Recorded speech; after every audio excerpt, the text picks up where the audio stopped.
Bonjour à toutes et à tous, j'espère que vous allez bien. En plein bear market, quand bien même plusieurs personnes attendaient un bitcoin à 10 000 $, forêt de constater que celui-ci vient de toucher la barre significative des 26 000 $. De ce fait, plusieurs questions d'actualité naîtront. Est-ce la fin du bear market? Est-ce le début du bull market? Est-ce un bull run? Faudrait-il investir de façon considérable pour ne pas passer à côté, aussi bien pour les personnes qui faisaient du DCA, Dollar Cost Averaging, que pour les personnes qui attendaient un point spécifique pour rentrer en un seul coup?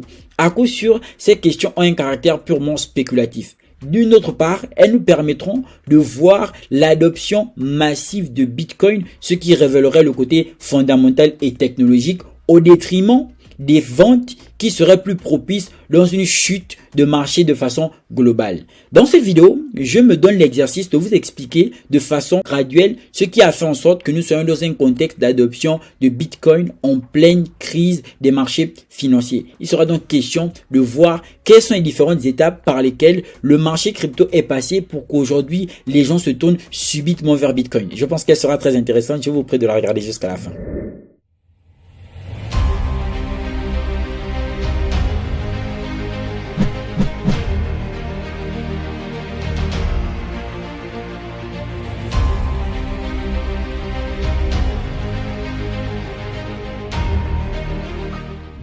Accrochez-vous bien parce que ça va être très intéressant. Pour comprendre la prise de valeur de Bitcoin à hauteur de 26 000 $ aujourd'hui, forêt de constater qu'il faudrait entre guillemets se retroviser dans les jours précédents. En parlant justement de se retroviser, la chute de SVB a détruit plus de 465 milliards de dollars de valeur en bourse. SVB signifie Silicon Valley Bank, l'une des plus grandes banques aux États-Unis d'Amérique. Que dis-je? La banque de référence. Rappelons tout de même aussi qu'en 2008, la crise a engendré au sein des banques une perte de 500 milliards de dollars. Or, la Silicon Valley a fait appel à elle seule aux investisseurs boursiers 465 milliards de dollars. C'est important de le rappeler parce que lorsque le marché crypto titube, tout de suite, on a une grande pression médiatique visant à mettre en exergue le caractère juvénile du marché crypto, mais aussi le fait que ce ne soit pas régulé et que par conséquent, les développeurs de projets pourraient faire ce qu'ils veulent entre l'UST, FTX, etc. Aujourd'hui, dans un secteur qui est purement régulé, fort est de constater que on ne pourrait tout simplement pas aussi faire confiance comme dans le marché crypto qui ne serait pas encore régulé. Pourquoi? Parce qu'avec toutes les lois qui existent sur le système financier, banquier, monétaire, économique, mondial, comment est-ce qu'on peut avoir une perte occasionnant 465 milliards de dollars? La banqueroute de la Silicon Valley Bank, la plus importante faillite bancaire depuis 2008, et de deux autres banques régionales américaines reste au centre des préoccupations des investisseurs. Cependant, après deux séances chaotiques en bourse, en particulier sur le front obligataire, les marchés sont de plus en plus hésitants. C'est normal. Lorsque les piliers, entre guillemets, de l'économie viennent à tomber, pas étonnant que les utilisateurs des services qui sont donnés par ces piliers soient réticents. Je pense que Satoshi Nakamoto l'a vu. Il a compris la faille du système banquier depuis 2008. Pas étonnant qu'il ait créé le Bitcoin.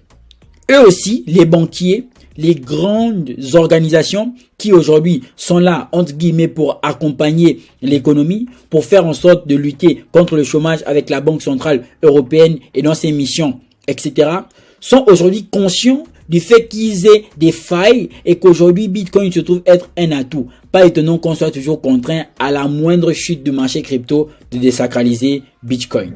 Nous sommes sur le compte officiel de Bitcoin Magazine Twitter, comme vous pouvez le remarquer. Ils ont fait un tweet qui me semble très intéressant mais aussi ironique.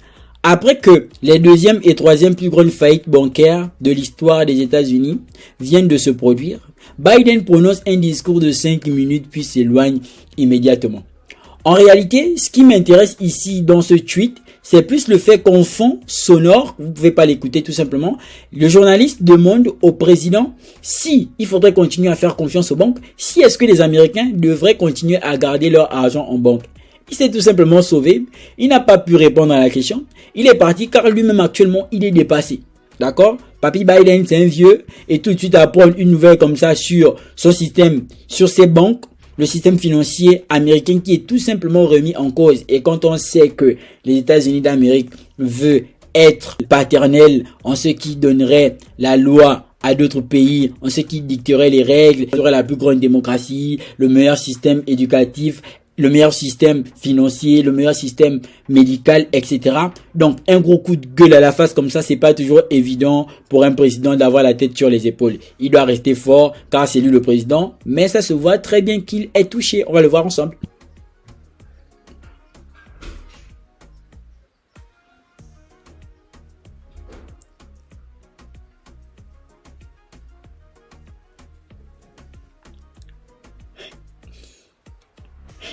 Le pauvre. Voilà, tout simplement. C'est une fois de plus la faille du système qui est mise à nu. Voilà, c'est important de le rappeler. Je suis tellement fier de faire cette vidéo, car une fois, on se rend compte que, effectivement, le système en lui-même, il est problématique, et le meilleur moyen de montrer que le système financier, quant à lui-même, est problématique, quoi de mieux que la chute des piliers qui ne cesse à longueur de journée de faire de bruit. La Fed va le 16 potentiellement encore augmenter les taux d'intérêt, mais on s'en fout, car on sait déjà que à part augmenter les taux d'intérêt, que peut bien faire la Fed? Elle est même limite impuissante. J'ai bien envie d'entendre ce que Christine Lagarde, présidente de la Banque Centrale Européenne, va dire, car une fois de plus, ce serait comme se retrouver en 2008. D'accord? Et qu'est-ce qu'ils ont fait actuellement? Ils sont en train de voir dans quelle mesure ils vont imprimer les billets de façon considérable pour essayer de rectifier le tir. On parlait d'une impression de 25 milliards de dollars en termes de billets. Alors, ça ce serait pour aider les banques, comme ils ont essayé de faire en 2008.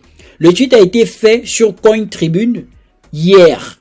Aujourd'hui, je suis retourné pour voir le site pour vous le montrer dans la vidéo, mais fort est de constater que les articles que CoinTribune avait publiés ont tout simplement été effacés, censurés. Pendant ce temps, que se passe-t-il au niveau de Bitcoin? Bah voici, Bitcoin performe. Bitcoin prend tout simplement de la valeur. Bitcoin actuellement est à 25 000 dollars. Mais pourquoi Bitcoin est à 25 000 dollars alors que les banques sont en train de tomber? En réalité, la question ne se pose pas. Et puis sur Binance, on a des indicateurs qui nous permettent de voir la tendance sur le marché. BTC USDT, Short Account, 34% de vente. Long Account, 65% d'achat. Regardez par vous-même comment le nombre d'achats est plus considérable que le nombre de ventes. Voici ici le Fear Index, tout simplement. Le taux de peur, à comment est-ce qu'il est évalué. Et bien évidemment, la hausse de Bitcoin a engendré la hausse globale du marché crypto. Voici, nous sommes pratiquement ouverts sur ces crypto-monnaies principales. Mais pourquoi les gens se tournent vers Bitcoin? Pourquoi Bitcoin qui est tant décentralisé? Pourquoi les gens vont... Mais tout simplement parce que lorsque le système financier montre ses failles, il repose sur quoi? Il repose sur la confiance. Le billet, en gros, c'est juste un papier auquel on a rattaché de la confiance. Donc, lorsque les gens remarquent que le système en lui-même, il est problématique, la confiance est en train de tomber, est-ce qu'on ne va pas aller voir la concurrence? Est-ce qu'on ne va pas plutôt maintenant se tourner vers Bitcoin qui est tant désacralisé? Dernièrement, j'ai fait une transaction en crypto de 50 000 dollars. Ça m'a coûté 9 dollars en termes de frais, tout simplement. Et donc, on se rend compte que sur les médias, on nous dit quelque chose. Et lorsqu'on va nous-mêmes checker, toucher du doigt, on se rend compte qu'il y a une autre réalité qui est très favorable. Tout ceci est très important, mais il est important qu'on puisse rester une fois de plus sur nos gardes. Et quand je parle de rester sur nos gardes, c'est certes, actuellement, le marché répond tout simplement à la situation qu'il y a de façon extérieure. Quand je dis extérieure, c'est le problème qu'il y a avec les banques. On se rend compte que même les stablecoins, l'USDC était en difficulté durant ces derniers jours. Face à ce problème que soulèvent les banques, on va se tourner vers un autre système. Quoi de mieux que Bitcoin? Eh oui, hein, on se tourne pas vers les Baby Doge, les Pi, les Satoshi Core, etc. Non, on se tourne vers une réserve de valeur. Une réserve qui va vraiment faire en sorte qu'on puisse conserver notre patrimoine. À ce niveau, Bitcoin devient une grande réserve de valeur. Donc, Bitcoin quitte de 24 000 dollars, non, de 20 000 dollars à 24 000 dollars, de 24 000 dollars à 26 000 dollars en moins d'une heure de temps. Pourquoi? Parce que si vous bloquez de l'argent dans les banques, il faut impérativement qu'on trouve des alternatives. Ça, c'est ce que je voulais mentionner aujourd'hui. C'est important de le comprendre. Et comment Bitcoin est en train de prendre de la valeur à cause de la faillite de quelques banques américaines? Imaginez-vous tout le système financier de façon globale à l'échelle planétaire qui tomberait. Imaginez-vous la prise de valeur de Bitcoin. Je vous laisse imaginer. Imaginez ces 465 milliards de dollars perdus en bourse dans le marché crypto. Imaginez, venez avec moi, venons, on essaie d'imaginer. C'est tout simplement énorme. 400 milliards de dollars, c'est la capitalisation boursière de Bitcoin. C'est intéressant. Imaginez-vous la capitalisation boursière de Bitcoin doublée. Bref. On se retrouve très bientôt dans une nouvelle prochaine vidéo. Bienvenue sur Crypto. J'ai pas eu le temps de le dire au début. Pour toutes les personnes qui veulent éventuellement avancer en leur niveau dans le marché crypto, devenir des bons investisseurs affranchis et aguerris, je vous propose une formation qui vous offre les outils nécessaires pour bien naviguer dans ce fleuve plein de chutes et de rapides. Et donc c'est toujours un réel plaisir de faire des vidéos. J'ai pas publié durant ces 2 derniers jours, d'ailleurs je suis très occupé. Et donc j'espère vraiment que cette vidéo sera très intéressante. Gardez toujours la tête sur les épaules, car la situation actuelle qu'il y a dans le marché ne signifie en aucun cas que le bear market est fini. C'est juste une réaction du marché.